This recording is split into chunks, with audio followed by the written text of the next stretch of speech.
Buenas tardes, chicos. Hola, hola, ¿cómo me copian? Buenas tardes, doctor. ¿Se escucha bien? Sí, doctor. Gracias, gracias.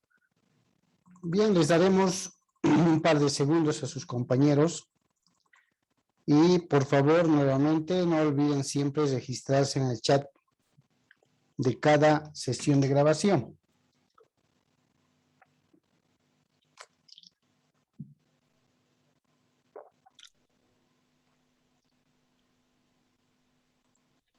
Bien, aguardaremos unos segundos, se siguen conectando sus compañeros.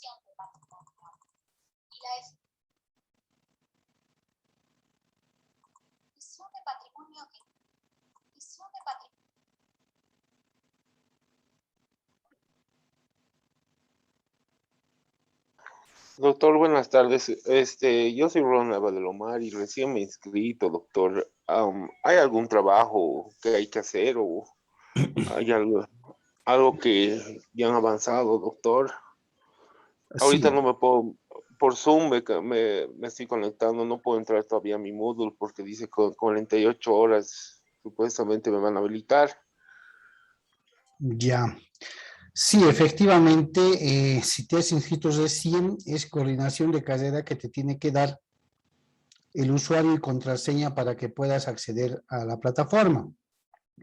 De todos modos, todavía no hemos realizado algún trabajo práctico, sí hemos ya avanzado en materia y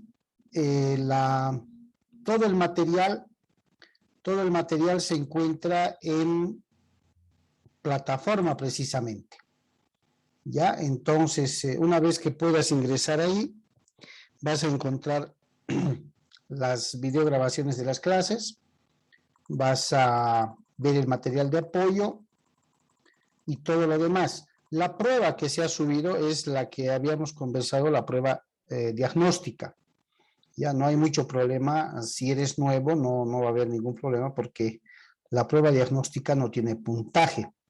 Es un medidor que tomamos como es costumbre al iniciar cada semestre y como ya la mayoría está, prácticamente todos están con su usuario y contraseña, pues van a realizar la prueba, que son 8 preguntitas.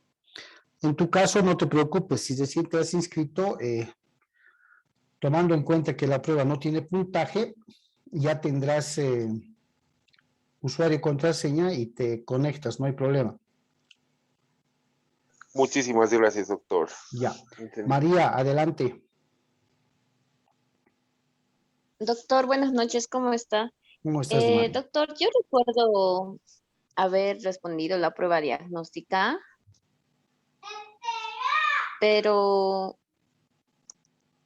no sé si hay que responderla otra vez, no sé si le llegó. No, si ya respondiste, no hay problema. ¿Cómo podría? Todo está en el sistema, María, no hay problema. Sí, es que entré a Moodle y dice Sí. enviado viernes 13 de agosto. Sí, está Entonces, bien. no tengo que volver a No, para nada. ¿Ya? Ah, ya, doctor, disculpe. Ya. Gracias. ¿De qué, pues? Bien, chicos. Vamos a empezar el día de hoy. Voy a compartir lo pequeño que vamos a ver de inicio. El día de hoy vamos a abordar el tema del patrimonio, que es un tema cortito. Después de haber compartido los temas de la posesión y la propiedad. Vamos a entender por qué la posesión y la propiedad, lógicamente, tienen directa relación con los bienes, porque en la posesión se posee el bien y la propiedad uno tiene el poder jurídico sobre ese bien. Pero hemos estado, después de la clasificación de bienes, hemos estado viendo de manera general la palabra o el término bienes o cosas. Estos bienes que ustedes seguramente también lo van a ver en parte en derecho de familia, estos bienes que van a conformar un patrimonio, ¿sí? Van a conformar un patrimonio, van a establecer una diferenciación de aquello que podemos disponer o aquello que no podemos disponer. Cuando vimos el tema de la propiedad, si bien es un poder jurídico que tiene características de exclusividad, perpetuo, absoluto, habíamos también establecido de que tiene ciertos límites a ese poder absoluto llamado propiedad. Entonces vamos a ver qué es lo que forma ese conjunto de bienes con respecto a una persona y con respecto a varias personas en el sentido de poder organizar a esos bienes de manera más categorizada. Vamos a empezar viendo un pequeño documental, creo que dura 10 minutos, para después entrar a revisar el material de apoyo. Para ello, como saben ustedes, voy a compartir, por favor, el sonido del documental y para que tengan el audio voy a silenciar mi micrófono. Atentos, por favor, con los términos que se va a usar.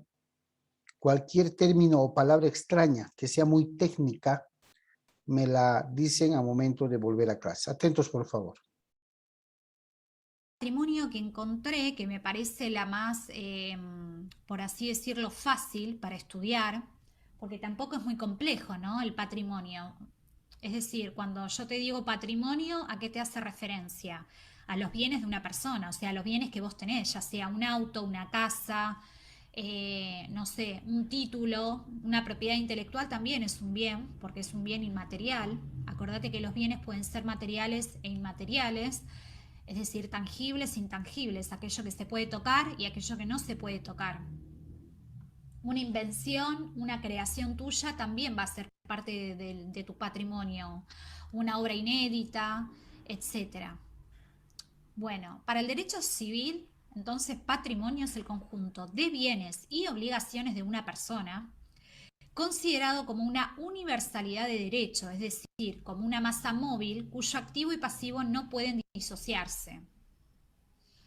Y acá me quedo con lo primero, ¿no? Con el conjunto de bienes y obligaciones de una persona. En principio, el patrimonio tiene un contenido. Esto se refiere a que se haya integrado por elementos susceptibles de valoración económica, tanto positiva como negativa. Acá hablamos de un activo y de un pasivo. Es decir, por ejemplo, si yo tengo una planta en mi casa, eso no va a ser parte de mi patrimonio, porque no es susceptible de valoración económica. Ahora, si yo tengo, por ejemplo, ¿no? una MacBook, ¿no? que sale, no sé, 40.000 pesos, o un celular que sale 30.000 pesos, o un iPhone, eso sí va a ser parte de mi patrimonio porque es susceptible de valoración económica. O sea, todo aquello que tenga un valor económico va a ser parte de tu patrimonio. Un auto, una casa, todo lo que vos tengas que sea susceptible de valoración económica. Quedan fuera los bienes de la personalidad y lo concerniente al estado civil de la persona. Cuando hablamos bienes de la personalidad, hablamos de, por ejemplo, todos los derechos inalienables, los derechos inherentes a la persona, los personalísimos, ¿no? Por ejemplo, tu derecho al honor, a la vida, esos son bienes de tu personalidad que no van a ser susceptibles de valoración económica. Lo mismo concerniente al estado civil de la persona, te dice acá la definición, con respecto al contenido. Luego seguimos con otra característica del patrimonio que es la estructura. Y acá hacemos una distinción que tiene que ver con que cada patrimonio se considera como independiente de los demás, en el sentido de que el ingreso o la salida de cada uno de los elementos requiere un título, una causa que justifique que esto pase, y una esfera interna constituida por el ámbito de libertad que tiene el titular del patrimonio para gozar, tener y disfrutar de sus bienes conforme a su naturaleza y al contenido de derechos y facultades sobre los mismos. Esfera que queda jurídicamente neutralizada al no poder existir derechos subjetivos sobre los bienes del patrimonio. Para sintetizarlo y que te quede bien clara esta característica que tiene que ver con la estructura, tiene que ver con que el patrimonio es independiente. Es decir, si vos tenés un auto, el auto va a ser independiente a una casa, ¿no? Entonces cada uno va a tener su título de propiedad que compruebe que vos sos el titular de la cosa y va a estar independiente. O sea, cada cosa que vos ingreses a tu patrimonio, valga la redundancia, va a estar inscripta de una forma diferente a la otra. Acá lo que te habla es que son cosas separadas, que no tiene nada que ver una cosa con otra. Después tenemos una tercera característica que tiene que ver con la identidad. El patrimonio es considerado como una unidad y como idéntico a través del tiempo, con independencia de los elementos que lo integran, como lo dije recién, y de los avatares que les acaezcan, lo que constituye la base de los principios de responsabilidad patrimonial universal y de subrogación real. Esto básicamente lo que quiere decir es lo siguiente, que cuando hablamos del patrimonio de José, por ejemplo, en tu caso, ¿no? Para ponerte de ejemplo, hablamos de un conjunto, de una unidad, es decir, el patrimonio de José está compuesto por una casa, un auto, una moto, una bicicleta, etc. Eso como un conjunto. Ahora, si nos ponemos a analizar detalladamente, cada cosa dentro del patrimonio como una unidad va a estar diferenciada del resto. Y acá, cuando te hablo de los avatares que le acaezcan, ¿esto qué quiere decir? Que si un acreedor va contra una cosa de tu patrimonio, por ejemplo, tu casa, eso va a ser independiente de otra cosa de tu patrimonio, es decir, por ejemplo, de tu moto o de tu auto. ¿Cuáles son las funciones del patrimonio? El patrimonio tiene una doble función, de reconocimiento y de garantía. De reconocimiento con respecto a un ámbito de poder y libertad de la persona, función de la que nace el principio beneficium competentiae, esto es en latín. Pero esta palabra en latín tiene que ver con la sustracción de la acción de los acreedores, de lo estrictamente necesario para la subsistencia del individuo. Pero tiene que ver con eso, reconocimiento de un ámbito de poder y libertad a la persona. Esa es una función del patrimonio. Garantía respecto a terceros, pues el deudor responde de sus obligaciones no con su persona, sino con su patrimonio, presente y futuro. Esto es importante porque en realidad esto ya es obligaciones, porque acá te está hablando de que cuando hay una obligación por parte del, o sea, en realidad del incumplimiento de una obligación por parte del deudor, el acreedor va a ir no contra tu persona, o sea, lo que primero se ataca es el patrimonio de la persona, los bienes que tenga. Y después hay varios tipos de patrimonio, te voy a mencionar algunos tipos de patrimonio. Bueno, tipos de patrimonio. Por un lado tenemos el patrimonio personal, que se haya constituido por la masa de bienes, como dijimos anteriormente, activo y pasivo. Activos son los bienes que yo tengo tangibles. Pasivos son, por ejemplo, las deudas. Hay deudas que también son parte del patrimonio, ¿no? Entonces, patrimonio personal. Masa de bienes unida al titular en su condición de persona. Se considera este patrimonio personal como total y unitario. Patrimonio separado. Se entiende como un patrimonio separado a una masa patrimonial que pertenece a un patrimonio personal, pero del que se haya independizada por estar igualmente destinada a un fin específico.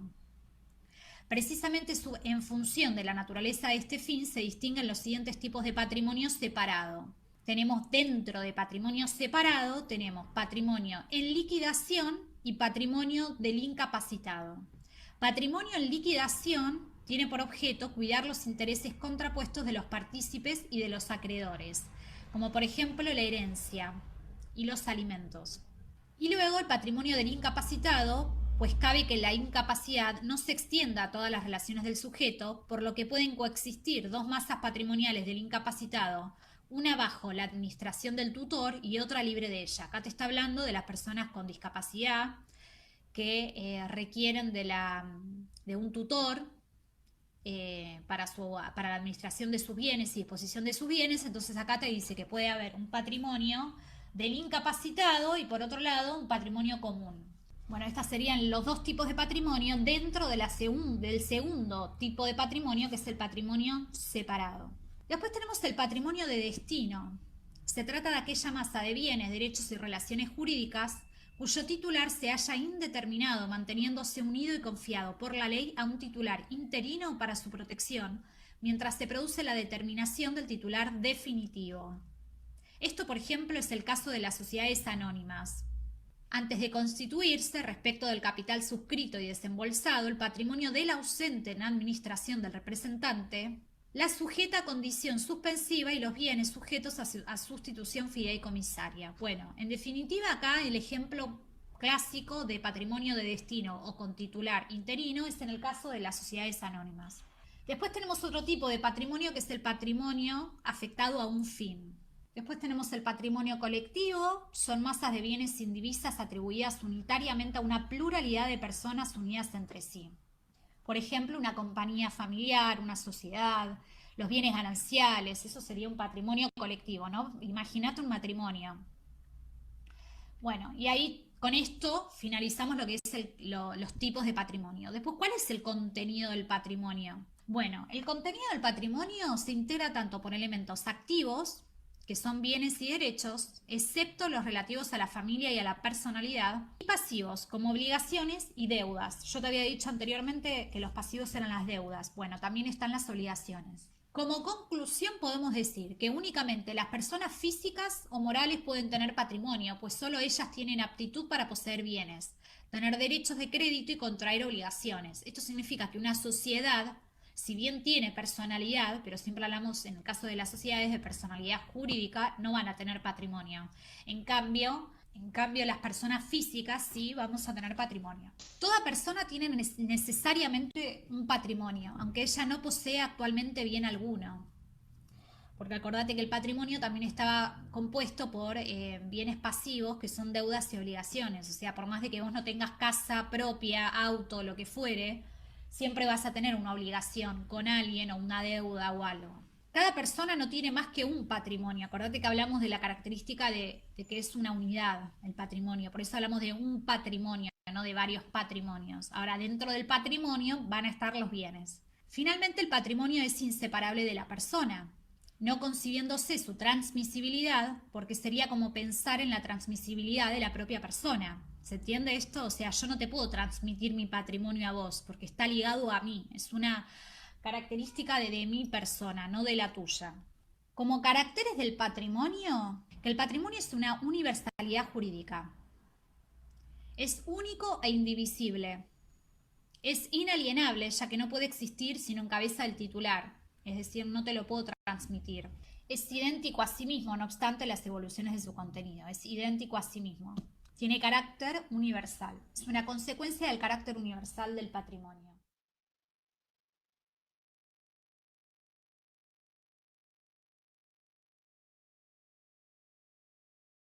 Bien, bien chicos. A ver, yo tengo varias preguntas, pero escucho las suyas. Adelante, María. Doctor, en una parte del video, la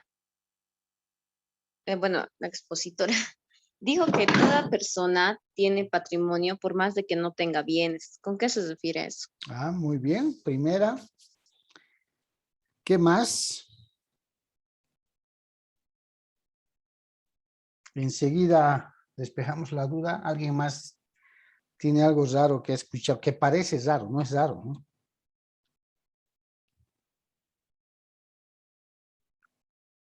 ¿Alguien más, chicos? Licenciado, Adelante. mi consulta es, ¿por qué la obligación o las deudas se consideran parte del patrimonio? Siendo que las mismas, como su nombre dice, son deudas, ¿no? O sea, no, desde mi punto de vista, no tendría que entrar, ¿no? A formar parte del patrimonio. Ya, perfecto. ¿Quién más, chicos? Está bien, ya tenemos dos.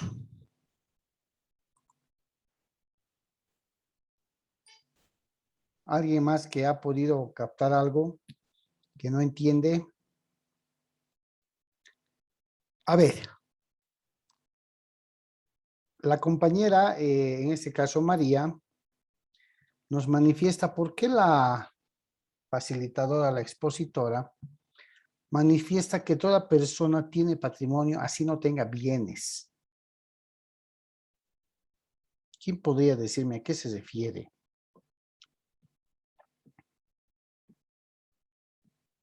Porque es así como dijo, ¿no?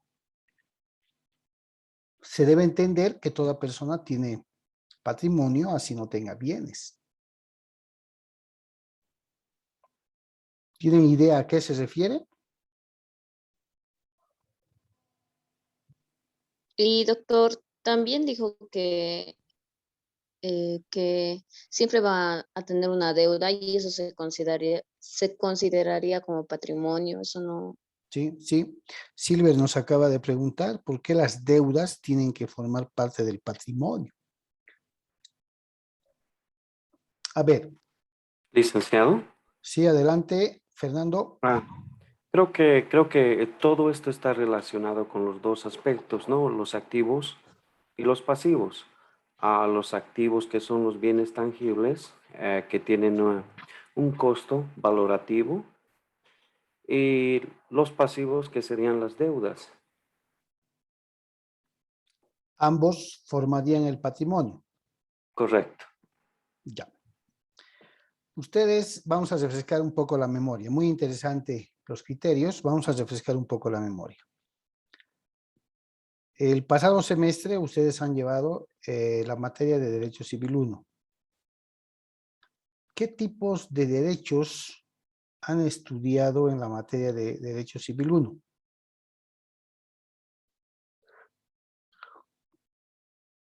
¿Qué derechos han visto? ¿Y con referencia a quién?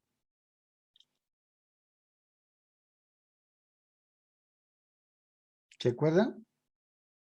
El derecho subjetivo y objetivo, tal vez, doctor. ¿Ya? ¿Qué más? ¿Qué más han visto? Han empezado después del sustento teórico diciendo seguramente que la personalidad comienza con el nacimiento de la persona, ¿cierto? Al nacer nosotros, automáticamente adquirimos derechos de goce, ¿sí o no?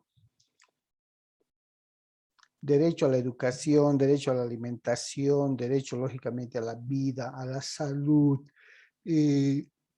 a tener familia, a un nombre, a un apellido, o sea, y dentro de estos derechos han visto los atributos de la persona o de la personalidad. ¿Qué atributos han estudiado?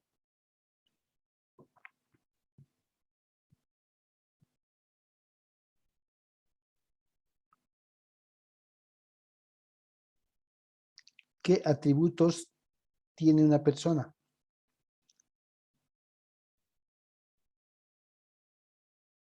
¿El domicilio será un atributo? Sí, doctor. Nacionalidad. La nacionalidad, la Ah, ciudadanía, no. el nombre, el estado civil. ¿Qué más? La capacidad, doctor. La capacidad. Díganme, esos atributos que tiene una persona,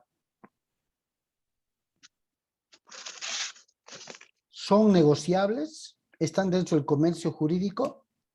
¿O son innatos de la persona? Soy innatos. Son innatos de la persona.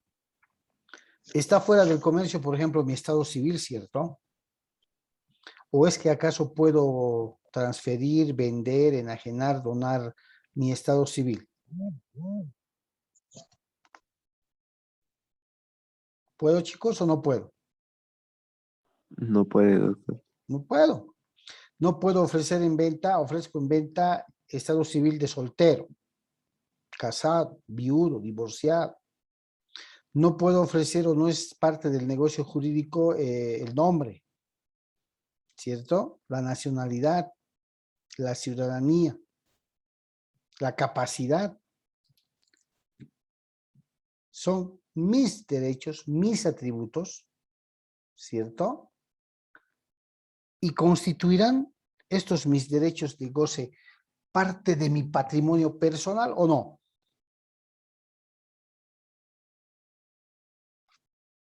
Lo que acabamos de decir, ¿son considerados derechos o son considerados bienes? Derechos, doctor.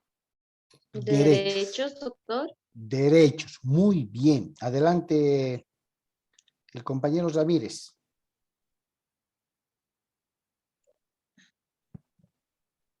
Adelante, Jason.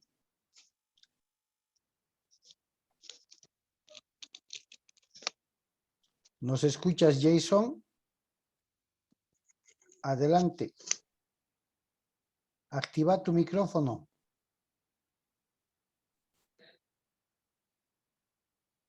Creo que no está activando su micrófono. Bien, entonces son derechos innatos de la persona. Por eso la materia se llama Derecho Civil 1, personas. ¿Por qué la definición de patrimonio resulta ser el conjunto de bienes activos, pasivos y otros derechos? Por eso la facilitadora dice que toda persona tiene un patrimonio, aunque no tenga bienes. ¿Han escuchado decir ustedes a las personas, tengo tan lindos recuerdos de mi familia que ese es mi único patrimonio, no tengo nada más? ¿Han escuchado o no? Sí, doctor. Sí. ¿Los recuerdos son bienes o son derechos?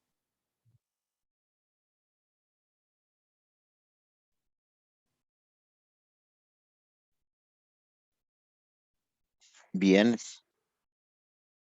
¿Tangibles o intangibles? En este caso, deberían ser tangibles.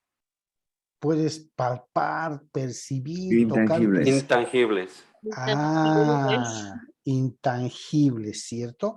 Y además es parte de nuestro derecho subjetivo. Sí. ¿Sí o no? A eso se refiere. El patrimonio, como bien decía hace un momento en parte Fernando, ¿sí? El patrimonio es ese conjunto de bienes. ¿Ya? Vamos a analizarlo ahora desde nuestra materia. Etimológicamente, la palabra patrimonio proviene de un origen latín y deriva de patrionium, es decir, lo recibido por o del padre o pater. Cuenta la investigación realizada que los romanos no tenían una teoría como hoy en día para el patrimonio. Ellos, es decir, los romanos, tenían la visión, ¿sí? Tenían la visión que por patrimonio se entendía a ese conjunto de cosas corporales y que ese conjunto de cosas se transmitían de generación en generación. Años posteriores, en Roma, la ideología de patrimonio aún no estaba comprendido como un atributo de la personalidad. Fíjense, en Roma, llegado el momento, pretenden darle el estatus de atributo de la personalidad, así como el nombre, el apellido, la ciudadanía, la nacionalidad. ¿Sí? Solo, dice, solo ¿quiénes podían tener un patrimonio? ¿Los varones o las mujeres? Los varones, doctor. Los varones. Los hombres. ¿Sí o no? Pater. ¿Se dan cuenta? El derecho romano va desarrollando teorías y establece que solo las personas físicas individuales tienen derecho a decir que tienen un patrimonio.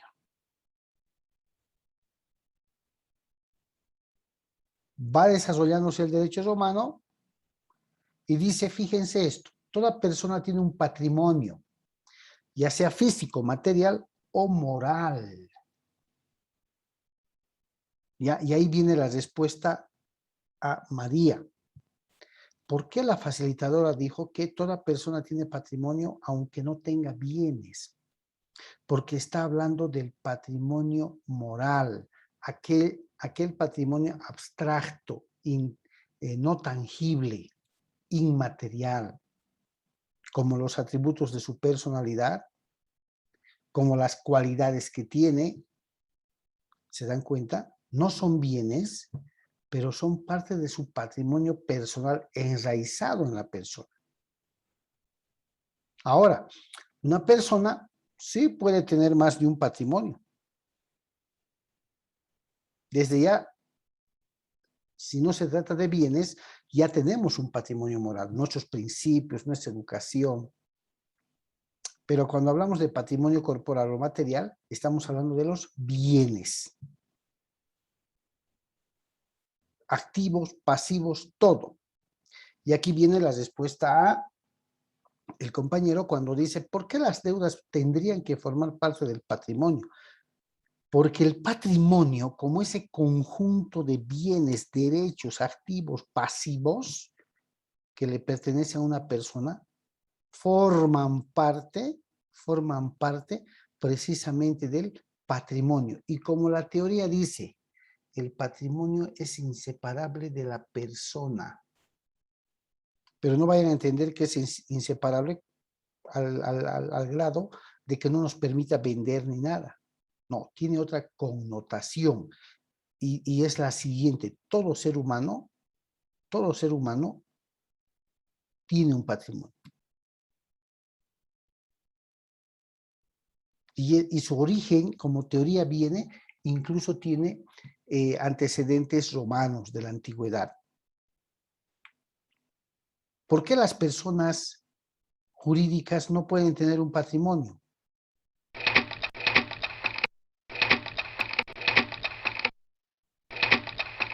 Porque se está estableciendo que solamente las personas naturales o físicas pueden tener un patrimonio. ¿Por qué las jurídicas no? Porque es algo artificial, es creado por el hombre. ¿Ya? ¿Qué más? ¿Se podría decir que es una representación, doctor, de algo que no tienen un cuerpo físico, algo que se les pueda heredar? Ya entiendo por dónde quieres ir. ¿Qué más? Doctor, yo diría que podríamos verlo porque no tiene los atributos de la personalidad como tal, o sea, no carece de domicilio, carece de nacionalidad, carece de lo que nos hace ser personas y lo cual permite que podamos comprar o obtener esos bienes. Ya, perfecto. ¿Qué más, chicos?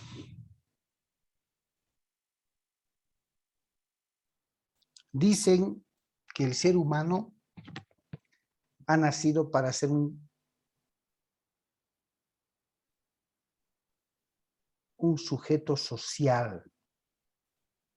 El ser humano no puede vivir escindido, separado, aislado de la sociedad.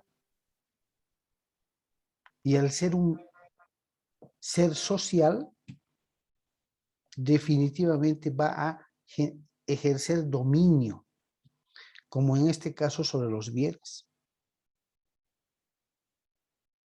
Va a conseguir realizar, alcanzar su propio patrimonio, ¿sí o no? ¿Qué hacemos pues cuando ya estamos jóvenes y de pronto nos animamos a trabajar? Una buena cama, un buen ropero, un televisor, pero ves que dan envidia, su equipito de sonido, un iPhone, ¿no? Y cuando trabajan, mucho más. No quiero cambiar la cama, quiero cambiar el colchón, me voy a comprar un cochecito. ¿Quién está ejerciendo el derecho para adquirir patrimonio? Si no es el trabajador, si no es la persona. Y ahí vas reuniendo de a poco, fíjense, bienes del ámbito civil, bienes del ámbito comercial, pero los vas reuniendo como sus bienes. Ese conjunto de bienes va a ser su patrimonio. Ahora, ¿por qué las deudas son parte del patrimonio? Y no deberían de ser, dice el compañero. ¿Qué creen ustedes? ¿Que las deudas deberían ser parte del patrimonio o no?